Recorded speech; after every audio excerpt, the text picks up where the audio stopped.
కూడంకుళం ఆందోళనల వెనుక విదేశీ శక్తుల హస్తం ఉందని కలకలం రేపిన కేంద్రం వీలైనంత త్వరగా 2 వారాల్లో తొలి యూనిట్ ప్రారంభిస్తామని స్పష్టం చేసింది. దేశంలోని అణు ప్లాంట్లన్నింటినీ అడ్డుకుంటామన్న అణుశక్తి ప్రజా వ్యతిరేక ఉద్యమ కమిటీ పీఎంఓ మంత్రిపై న్యాయ పోరాటానికి సిద్ధమైంది. తమిళనాడులోని వివాదాస్పద కూడంకుళం అణు కర్మాగారాన్ని వ్యతిరేకిస్తున్న 3 స్వచ్ఛంద సంస్థలకు విదేశీ నిధులు అందుతున్నాయని ప్రకటించిన కేంద్రం ప్లాంట్ కార్యకలాపాల పునరుద్ధరణపై దృష్టి సారించినట్లు తెలుస్తోంది. వీలైనంత త్వరగా కూడంకుళం కార్యకలాపాలు ప్రారంభమవుతాయని ప్రధాని కార్యాలయ మంత్రి నారాయణస్వామి చెన్నైలో చెప్పారు. ఇందుకోసం తమిళనాడు ప్రభుత్వం, కేంద్రం సంయుక్తంగా తగు చర్చలు చేపడతాయని తెలిపారు. ప్లాంట్ అలాగే నిరుపయోగంగా ఉంటే నెలకు 750 కోట్ల రూపాయల నష్టం వస్తుందని ఆయన వివరించారు.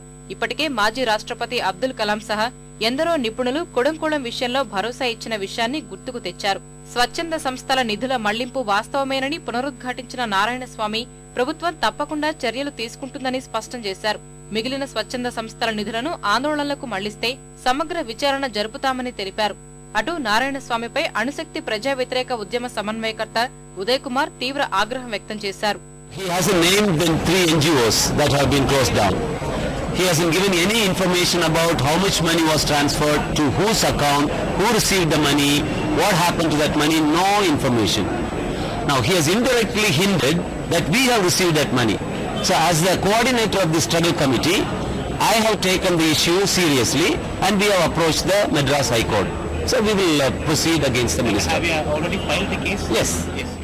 అటు తిరునెల్వేలి జిల్లాలో నెలకొల్పిన అణు విద్యుత్ కేంద్రాన్ని వెంటనే నిలిపివేయాలని డిమాండ్ చేస్తూ ఏర్పాటు చేసిన భారీ సభలో ఉదయ్ కుమార్ పాల్గొన్నారు. తమ పోరాటం కూడంకుళం వరకే పరిమితం కాదన్న ఆయన దేశవ్యాప్తంగా అణు కేంద్రాలు మూసేసే వరకు పోరాటం చేస్తామని హెచ్చరించారు.